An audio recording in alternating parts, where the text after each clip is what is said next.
Hi friends, today I have some secrets for you to transform your round, your side, and your hook kick. So if all that sounds good, if you believe in getting better no matter what, you're in the right place. I pulled my wife out here, she's shivering while she records me. I'm not wearing a shirt under here, and we're gonna see how well it goes.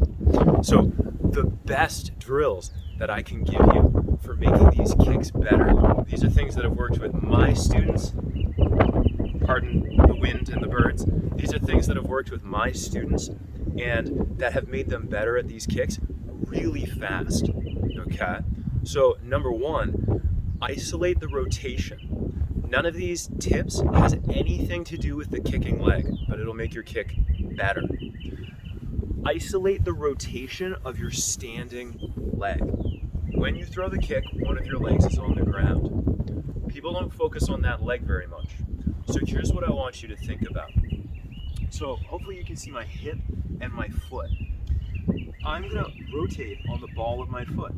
I lift my heel, and then I use the external rotators in my hip to open, to point my toes outside, okay?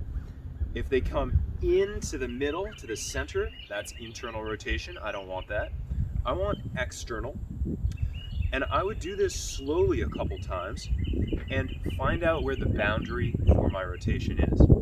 Once I know that, I'm gonna really emphasize these muscles. I'm gonna use them and try to make that transition really fast. So it'll look like this. I lift, I pull the hip, open, back, down. Up, open, back, down. One more time. Up, open, back, down. Okay, so that's isolating the pivot, which will help you so much on any of these sideline kicks, round, hook, side. Now, come with me. The next thing is gonna work really well if I illustrate it by working on pavement. So I don't know if you've ever torn up your legs while you were kicking, torn up your feet specifically. I've done karate on cement, on hardwood, on pads, and I've developed these awesome calluses on the bottoms of my feet. But even so, doing certain kicks on pavement or cement, maybe even gravel, doing these kicks on certain pavement or other hard surfaces is really gonna mess up your feet. So here's what I want you to see. When I lift my leg and pivot for any of the kicks that we're talking about today, I want my foot to be able to turn freely without the friction tearing at the skin, okay? So here's what I do. I lift my back leg up, okay?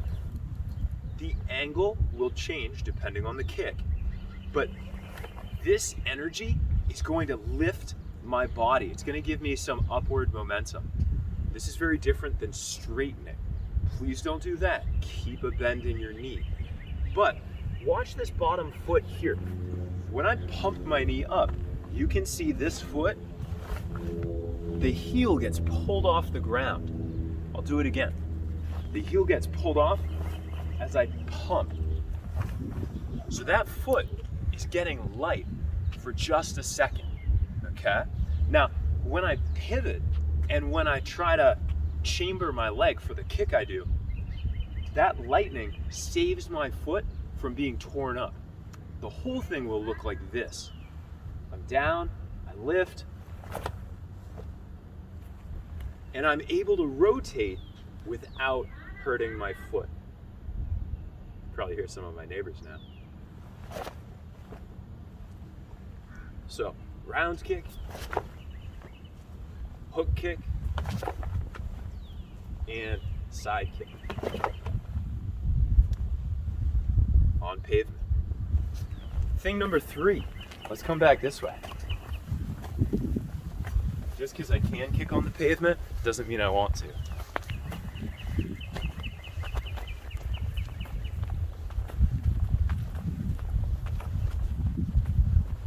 All right, we're back in the shadow where it's cold, so it'll force me to be brief. Thing number 3, when I kick, I want to think about the weight placement Because I'm only on one leg, people might think that the only concern is balancing here, but it's really not. I can press my weight forward if I'm trying to really put my body weight into the kick.